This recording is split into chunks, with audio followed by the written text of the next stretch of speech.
امیر اہل سنت کی ایک عادت، ویسے تو آپ کی بہت ساری خوبیاں ہیں، اور لیس الخبر کالمعائنہ،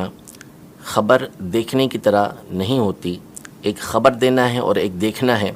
تو دیکھتے رہتے ہیں مدنی چینل کے ناظرین الحمدللہ امیر اہل سنت کی خوبیوں کو، آپ کے انداز کو۔ میں یہاں پر امیر اہل سنت کی ایک بہت پیاری عادت اور خوبی، ویسے تو بہت ساری خوبیاں ہیں، میں جس میں آپ کو بہت زیادہ جس سے متاثر ہوں کہ عمومی طور پر جب بندہ کسی بڑے منصب پر فائز ہو جائے تو اب اگر اس کو کسی بات پر ٹوکا جائے نا تو وہ برا محسوس کرتا ہے، اور اس کو فیل ہوتا ہے کہ یار یہ مجھے کیسے ٹوک دیا، بالخصوص اگر ٹوکنے والا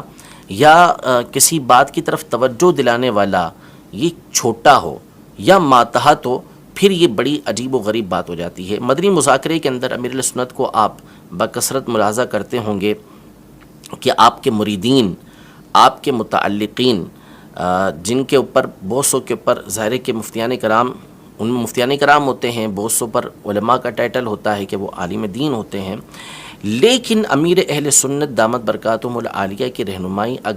توجہ اگر کوئی چھوٹا بچہ بھی دلائے تو آپ فوراً اس کی طرف رجوع کرتے ہیں۔ مجھے اچھی طریقے سے یاد ہے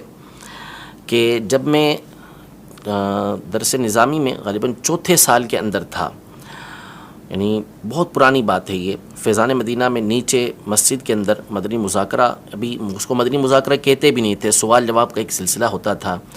تو امیر اہل سنت کی قربت مجھے حاصل ہوئی اس زمانے کے اندر الحمدللہ۔ تو امیر اہل سنت نے اس میں ایک مسئلہ بیان کیا، وہ مسئلہ بھی مجھے یاد ہے کہ امیر اہل سنت نے اس بارے میں یہ ارشاد فرمایا کہ وہ اذان کا مسئلہ تھا، الصلاۃ خیر من النوم کہنے کے حوالے سے۔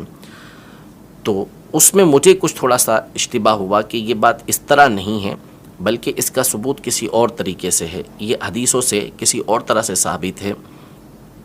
میں نے کچھ پڑھا تھا اس زمانے میں ہی اس کو، تو میرے ساتھ ایک اسلامی بھائی بیٹھے ہوئے تھے، تو میں نے ان سے کہا کہ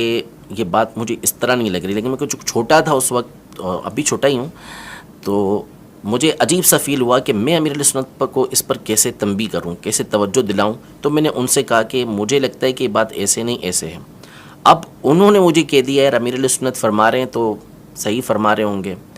میں پریشان ہو گیا، بہرحال مدنی مذاکرہ وہ سوال جواب کا جو سلسلہ تھا وہ ختم ہوا، تو میں اپنے درجے میں گیا اور میں نے وہاں جا کے کتاب نکالی، تو کتاب میں وہی بات تھی جو میرے ذہن کے اندر موجود تھی۔ پھر اس وقت جو ہمارے استاد صاحب تھے، میں نے ان سے رجوع کیا، ان کو میں نے بتایا، تو انہوں نے کہا نہیں بات اس طرح ہے جو آپ کہہ رہے ہیں، آپ امیر اہل سنت کو بتا دیتے۔ تو بہرحال میں دوسرے دن پھر امیر اہل سنت کی بارگاہ میں حاضر ہوا محراب کے پیچھے، تو میں نے امیر اہل سنت سے عرض کی کہ آپ نے کل اس طرح فرمایا تھا اور یہ اس طرح ہے۔ امیر اہل سنت جلال میں آ گئے، جلال سے مراد یہ کہ آپ ناراض ہوئے کہ جب آپ کو پتہ ہے اور آپ کی مجھ تک رسائی بھی تھی تو آپ نے مجھے اس وقت بتا کیوں نہیں دیا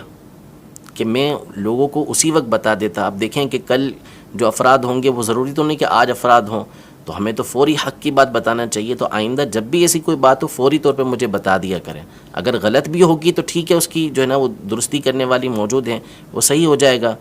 تو یہ ایک بہت بڑی خوبی ہے کہ متعلق چھوٹا ہو ماتحت ہو، وہ کسی بات کی طرف توجہ دلائے تو اس کو قبول کر لینا۔ کیوں؟ اس لیے کہ اصل شریعت ہے، اصل آخرت ہے، کہ شریعت کے اصولوں پر ہم عمل کریں گے تو ہماری آخرت سنورے گی۔ امیر اہل سنت کی یہ خوبی آپ کی میرے نزدیک تمام خوبیوں کے اوپر فائق ہے کہ آپ اس حوالے سے انتہائی محتاط ہیں کہ اپنی آخرت کی بہتری کے لیے آپ شریعت کے اصولوں کی کامل پابندی کرتے ہیں۔